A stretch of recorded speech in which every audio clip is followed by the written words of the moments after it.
Aproveitar que estamos metade de pé e metade sentados, né? Então, vamos lá.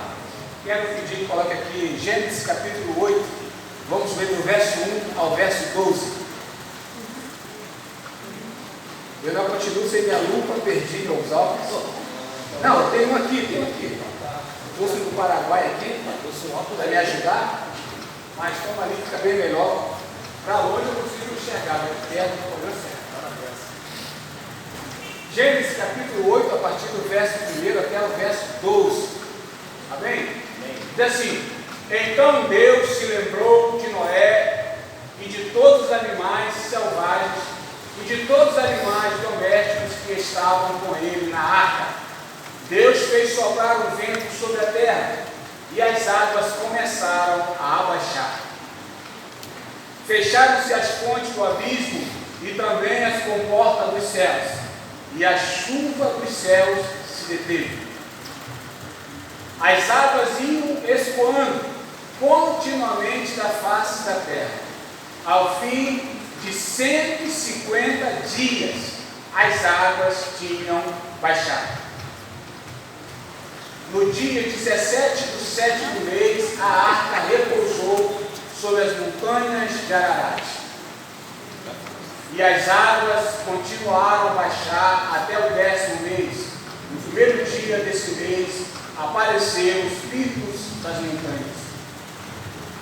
40 dias depois, Noé abriu a janela que tinha feito na arca e soltou um corvo, o qual, tendo saído, ia e voltava, até que se secaram as águas sobre a terra. Depois soltou uma pomba para ver se as águas já tinham diminuído na superfície da terra. Mas a pomba, não achando lugar para pousar os pés, voltou para junto de Noé, na arca, porque as águas ainda cobriam a terra. Noé, estendendo a mão, pegou a pomba e a recolheu consigo na arca e a trouxe de novo para dentro da arca. Noé esperou mais 7 dias e de novo soltou a pomba para fora da arca. À tarde, ela voltou a ele, trazendo no bico uma folha nova de oliveira.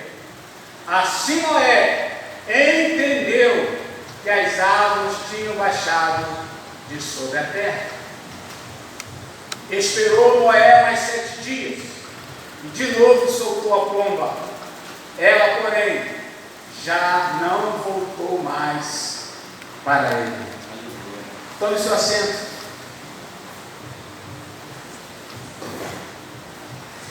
Aleluias. Louvado seja o nome do Senhor. Irmãos amados, nós estamos diante de um texto belíssimo e elucidador e atualíssimo, ao ponto que Jesus fez menção dele quando disse acerca dos últimos dias, dos últimos tempos. Ele disse: será como nos dias de Noé. Casavam-se, davam-se em casamento, quando repentinamente veio o filho. Não é uma historinha qualquer, não é uma retórica, não é um ponto, mas um fato, uma realidade, um marco divisor na atual sociedade que vivenciou tal acontecimento. E este acontecimento, ele é descrito e falado dentro de outras nações que não são ditas como cristãs, mas que tratam um relato de um grande barco que parou sobre as águas durante um grande período, com homens, sua esposa e seus filhos, e que foram salvos de tão grande e terrível juízo de Deus. Esse texto, irmãos, ele traz algo belíssimo para nós, algum ensinamento importantíssimos. Eu queria hoje trazer algumas coisas aqui para nós nesse texto. Deus, irmãos amados e queridos, Ele jamais tomará alguém por inocente, já diz a sua palavra. Antes dele fazer, realizar qualquer coisa, por certo, Ele de antemão traz os seus avisos. De alguma forma, de alguma maneira, Ele faz conhecido aquilo que está prestes a fazer e a realizar. O Deus que nós conhecemos, o Deus da Bíblia, Ele não é um Deus vingativo, como algumas pessoas o têm. Não, muito pelo contrário. É um Deus amoroso, é um Deus bondoso, mas que não foge da sua essência. Embora Ele seja Deus do amor, porém o texto vai dizer também que Ele é fogo consumidor, que Ele também é justiça. E antes de chegarmos ao capítulo 8, é descrito esta sociedade, da qual caminhou segundo o curso do seu coração, andando segundo o desejo de suas vontades, realizando e se deixando realizar em todos os seus prazeres, dos quais poderiam dissociar os seus desejos. E a Bíblia vai dizer que esta sociedade, ela caminhou de forma dissoluta, não observando a vontade de Deus para aqueles o qual Ele havia criado. E o texto vai dizer que então as atitudes, aquilo que aquele povo estava fazendo, foi ruim aos seus olhos. O aroma foi desagradável às suas narinas, ao tal ponto dele não mais suportar aquilo que eles estavam a fazer e a realizar nos seus dias. Mas é interessante que o texto que Jesus disse, ele diz: casavam-se e davam-se em casamento. Ora, casar e dar-se em casamento nunca foi pecado, não é verdade? Por que eu começo a pensar com isso? É que o povo estava apenas vivenciando uma vida natural, uma vida distante daquilo que Deus havia lhe projetado. O homem não só foi feito para vivenciar, aleluia, aquilo qual Deus havia programado para o casal, para o homem, para a mulher, crescer, multiplicar, encher a terra, mas havia também um outro compromisso de render graças e louvores a esse Deus, de cultuar o seu santo nome e de viver segundo a sua vontade. Demonstra claramente que aquele povo, além de viver o curso natural da sua vida, deixaram, aleluia, as bases fundamentais para um relacionamento com Deus. Havia apenas um relacionamento humano, um relacionamento de vírus, um relacionamento horizontal, mas estava lhe faltando o vertical com Deus. Eles haviam abandonado. E a Bíblia vai dizer que Deus então achou graça em Noé, e comunicando a ele o que queria fazer, lhe disse como ele escaparia daquilo que estava para vir, ou daquilo que estava para sobrevir sobre aquela sociedade, sobre aquele povo. E Deus então disse: constrói uma arca para ti e para os seus, e para os animais dos quais eu vou fazer com que eles se desloquem para dentro dela. E assim então o texto vai dizer que Noé, durante longos anos então, fez aquilo que Deus lhe orientou, lhe falou. Primeira coisa que nós observamos aqui, querido, é que Deus, de antemão ao juízo, Ele também envia mensageiros para a solução. Antes do juízo, Ele envia a tábua de salvação para todo aquele que crê, para todo aquele que receber, para todo aquele que desejar. Jamais foi a vontade de Deus tal fato, mas por causa do pecado e da desobediência do homem, tal fato aconteceu. E o texto vai dizer então que Noé constrói aquela grande arca, um monumento fenomenal, de uma estrutura gigantesca, do qual até hoje a engenharia se debruça a pensar como isso aconteceu num tempo tão escasso de ferramenta e de material. Eu costumo sempre dizer, meus amados queridos, que aquilo que Deus toma para si, embora seja simples e comum, torna-se espiritual e poderoso, além de ser algo simples e comum. Aqueles materiais que haviam sido utilizados para a construção da arca, mas ela se tornou espiritual e poderosa, porque Deus tomou para si para realizar um grande feito. O texto vai dizer então que Noé construiu. E alguns historiadores acreditam que não somente Noé e os filhos lançaram mão para a construção daquela arca, mas que também outros indivíduos, outros homens, participaram daquela construção. E eu comecei a pensar neste relato: ora, como pode isso? Alguém participar de algo tão tremendo, nos seus dias, de uma construção tão suntuosa, se assim podemos dizer, e não acreditar no fundamento para aquilo foi realizado, para aquilo foi feito? Como pode alguém trabalhar numa construção tão grande daquela época e não acreditar na palavra do juízo vindouro de Deus? Comecei a pensar sobre isso. E aí, trazendo para os nossos dias, contextualizando, quantas pessoas não crentes, que não professam a fé, não trabalham em construções de igrejas, de templos religiosos, por assim dizer, de igrejas evangélicas. Quantos amigos nossos não se prontificam de vir ajudar muitas das vezes em determinadas construções de igrejas e fundações, mas não acreditam na veracidade da mesma, mas não dão credibilidade na palavra que ali e é pregada, ali é ensinada, e eles participam, e eles ajudam.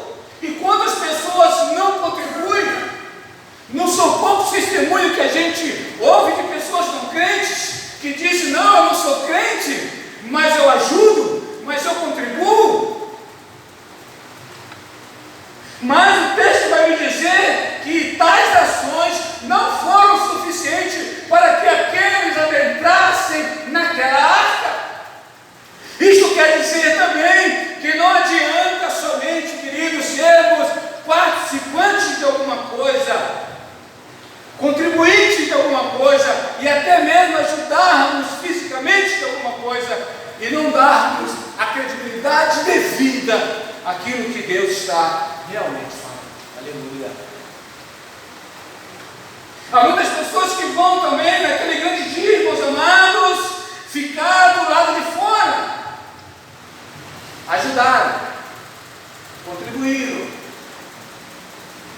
mas não tinham o seu coração verdadeiramente naquele que foi o orientador, o construtor daquele projeto. E o texto então vai dizer que Noé construiu aquele barco imenso, e que Deus então, depois de construído, disse a ele: olha, entra tu e a tua família na arca, porque eu vou trazer o dilúvio sobre a face da terra. Outra coisa que eu fiquei pensando: por quê? Tanto tempo, que era aquela coisa tão grande naqueles dias. Meus amados, Deus muitas das vezes traz à existência algumas coisas visíveis para que nós possamos crer no invisível. Eu quero acreditar naquele instrumento grandioso, aquela embarcação tremenda. E é muito mais além do que apenas um desejo de Deus de salvar Noé, juntamente com aqueles animais, mas de dar tempo àquele povo para que se arrependesse, para que se cresce, que ainda que ele estivesse crendo no invisível, mas pudesse, através daquilo que estava sendo visível aos seus olhos, desse credibilidade à voz de Deus, desse credibilidade àquele juízo que estava por vir sobre aquela sociedade. Mas o povo, quanto mais mergulhava no fracasso, no pecado, nos delírios, nos devaneios do seu coração, e andavam dissolutamente, não dando a verdadeira credibilidade àquilo que Deus estava fazendo e realizando no seu tempo, no seu meio. Ainda hoje eu quero crer nos nossos dias, irmãos, que Deus continua a realizar grandes coisas e grandes feitos nos nossos dias, trazendo coisas visíveis, para que através das coisas visíveis as pessoas possam dar credibilidade ao invisível. Quantas coisas, irmãos amados, nós temos tido conhecimento, em que a própria ciência se debruça e não tem resposta para dar, a não ser dizer: realmente alguma coisa extraordinária aconteceu. Não são poucos testemunhos de pessoas, aleluias, que dizem que médico, ao se deparar em determinado quadro e situações, dizem para o paciente, e às vezes para as famílias dos pacientes: se você crê em Deus, se apegue com Ele, porque este quadro é irreversível. Este quadro não tem como mudar. E ao pegar o resultado, ele fica estarrecido e diz: mas como pode isso acontecer? Você está de pé, você está viva, você está comendo, você está mexendo, você está bebendo. É o poder de Deus em ação. É os fatos que antecedem ao juízo de Deus, declarando a veracidade da sua palavra, dizendo que Ele é Deus e que Ele é Senhor de todas as coisas. E que nós precisamos acreditar que o fim virá, assim como Deus programou nos seus dias, nos dias de Noé. E o texto vai dizer então que a chuva caiu de maneira torrencial. Quando o povo despertou para tal fato, diz que a arca então já havia sido fechada. A porta já havia sido fechada. E diz que Deus então lacrou por dentro. Deus, sabendo do coração de Noé, por certo, para que ele, vendo os gritos de socorro lá fora, ao se compadecer daquele povo, abriria a porta, numa expectativa e um desejo de garimpar alguns para dentro daquela arca. Não tinha como, não tinha meio, não tinha solução. Quem estava dentro, estava dentro. Quem estava fora, estava fora. Não tem meio termo. Deus ainda fala nos nossos dias e nos dias de hoje. Tem que haver uma decisão, tem que haver uma escolha. Não há meio termo. Não há um pé aqui e outro ali. Nós precisamos desejar, ou está no caminho, ou está à beira do caminho. Estar no caminho é estar convicto, é estar certo. Aleluia, que está salvo, está em segurança, que independentemente das circunstâncias desta vida, Deus, por certo, tem em suas mãos. Viver à beira do caminho é viver na incerteza, é viver na dúvida, é viver na iminência, aleluia, do grande perigo de ser pego do lado de fora. coisas não mais acontecer. A Bíblia, quando trata a beira do caminho, trata de pessoas cegas, diz que o cego estava à beira do caminho. À beira do caminho, Deus também trata de pessoas que brincam com Deus, quando fala de Sansão, que diz que ele saindo do caminho, vendo uma carcaça de leão em volta de óleo de mel, aleluia, saiu do caminho para pegar aquele mel, não somente comeu, mas levou também para os seus. É um perigo andar à beira do caminho. Na beira do caminho, meus amados, é estar sucinto a ser seduzido. Estar à beira do caminho é sucinto, aleluia, a lançar mão de coisas que não convém. Estar à beira do caminho é não estar convicto de que verdadeiramente, aleluia, estar a andar no caminho com Deus. Lacrou. Quem está dentro, quem está fora, está fora. Aleluia. Com Deus não se brinca, de Deus não se sombra, e nem por ninguém é zombado. Deus é Deus e Ele é Senhor em todos os tempos.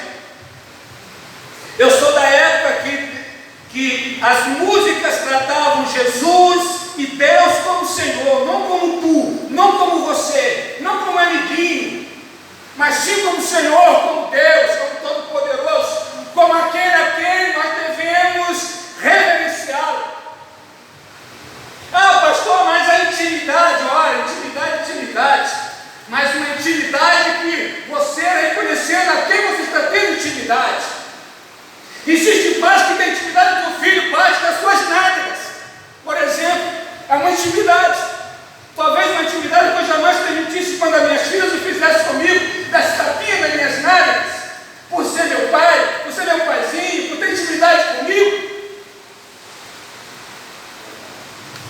Deus, a sua intimidade, irmãos, quer que nós conhecemos quem é Deus, quem é Senhor, e que nós precisamos daquele milhão da sua palavra, e que naquele grande dia, o que vai fazer diferença é estar dentro ou estar fora.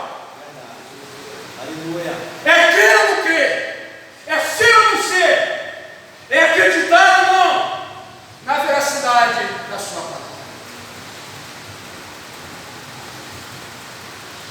E o texto vai dizer então que a chuva cai, porta fechada, porta lacrada, e as águas subiram.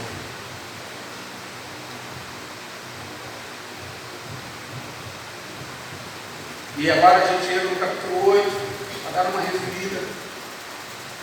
Há um período de tempo. Para esses aqui, a esperança, fechou-se a porta.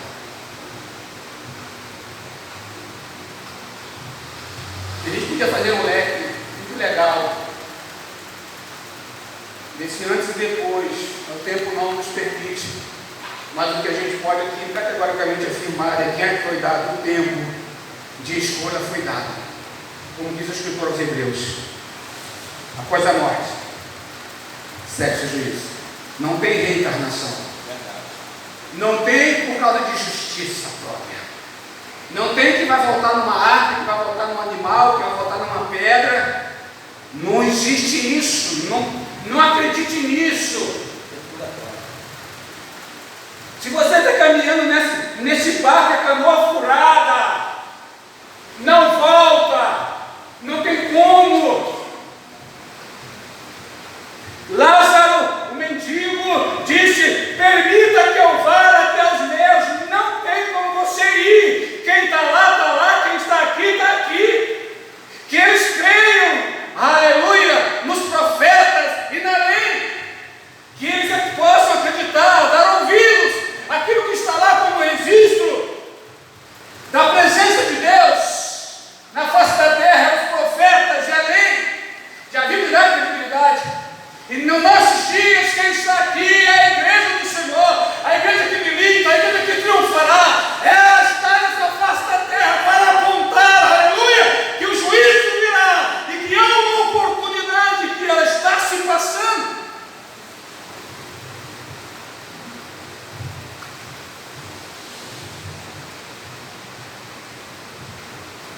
E o texto então diz que a chuva, tudo acontece. E que em determinado momento o texto vai utilizar uma palavra que Deus então lembrou lembrou-se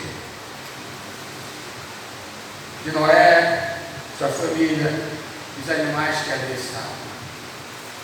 É claro que a gente entende isso, que esse lembrar aqui não está se tratando de um Deus que esquece das coisas, um velhinho que estava caducando, que deu um lapso na sua memória, que apagou e depois, em algum momento, voltou à tona e ele lembrou.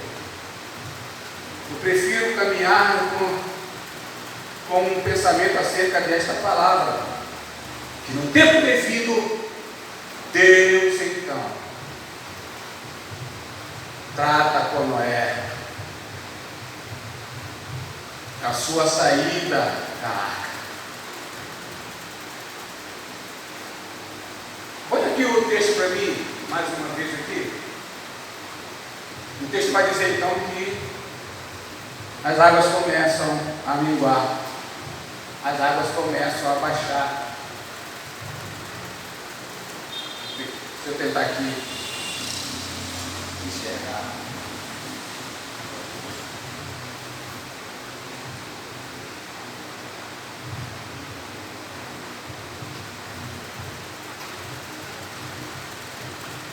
Verso 6.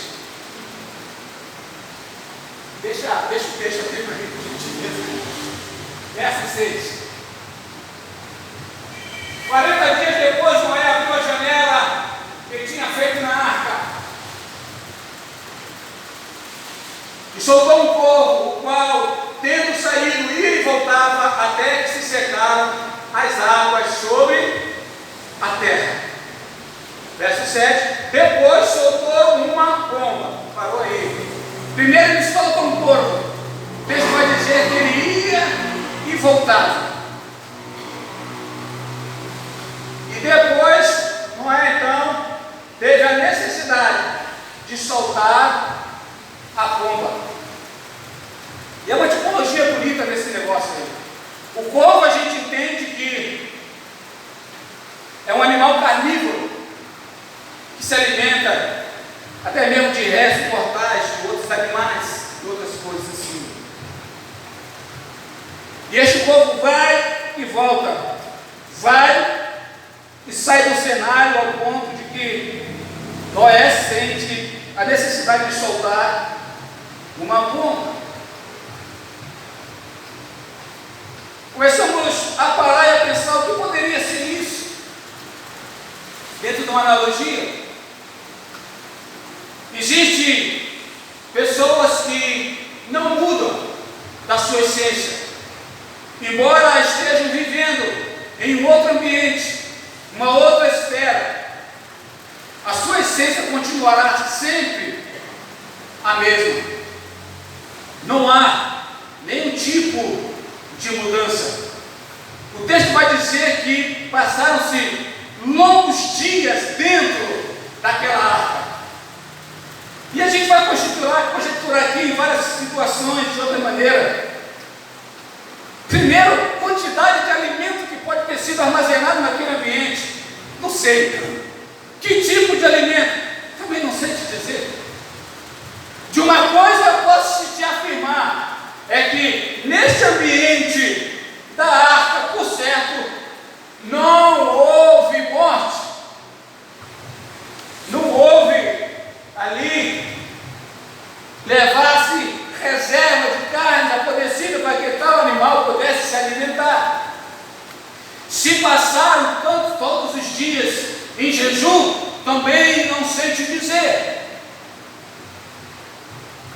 Então, são coisas que a gente vai conjecturar, vai pensar, vai se debruçar, vai dar debate. Aí os teólogos de plantão vão falar aí um montão de coisa. Eu não vou entrar nesse negócio aí, vou deixar com o Marcos Antônio de Souza com Z. Ele que é o homem dos debates, o homem do conhecimento. Não sei dizer, mas o que eu sei dizer é que aquele povo, aleluia, ao ir e vir, por certo, viu naquele ambiente que estava ao seu redor alguma coisa que lhe chamou a sua atenção, alguma coisa que não tinha, aleluia, na arca. Uma vez que ele não tinha onde pousar os seus pés, porque a gente vai ver isso depois com a pomba, ela vai e volta, porque pela primeira vez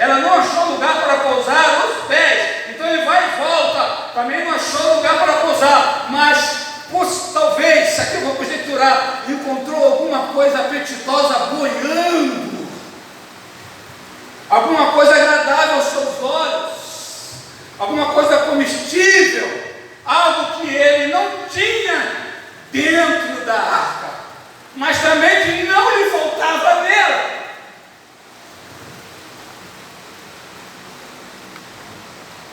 E por lá ele fica e não volta. Pai, irmão, amado querido, infelizmente em nosso meio há pessoas assim, que estão no ambiente, aleluia, onde a graça e o poder de Deus é manifestado, a sua palavra é pregada, Deus visita o seu povo e realiza grandes feitos, grandes coisas, porém a sua essência não muda, no seu ir e vir, ele começa a olhar para aquilo que lhe apetece, para aquilo que é saboroso ao seu paladar, para aquilo que é bom aos seus ouvidos, e nessas idas e vindas, ele não volta mais para o lugar de segurança, para o lugar de repouso, para o lugar onde ele está protegido. Tem pessoas que passam anos e anos, aleluia, neste ambiente chamado igreja, mas não demonstram mudança no curso da sua vida. São corpos, aleluia, que ainda que passam tempo entre nós, todavia a sua natureza não muda. E o texto é bem claro que diz: as coisas velhas se passaram, e eis que tudo se fez ou se faz novo. É nova criatura, é novo pensamento, é novos desejos, é novos prazeres, é novos gostos, é novas alegrias, é uma nova vida. Aleluia!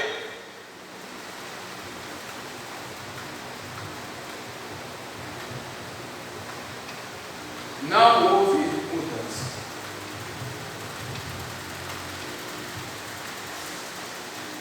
Mas Deus é suficiente, querido, para nos garantir, aleluia, uma vida diferenciada, uma vida mudada, uma vida transformada. A vida com Deus é assim, de repente a gente olha e percebe que o nosso linguajar mudou, que o nosso jeito de ver a vida muda, que o nosso relacionar com as pessoas mudam, da nossa casa, da nossa família.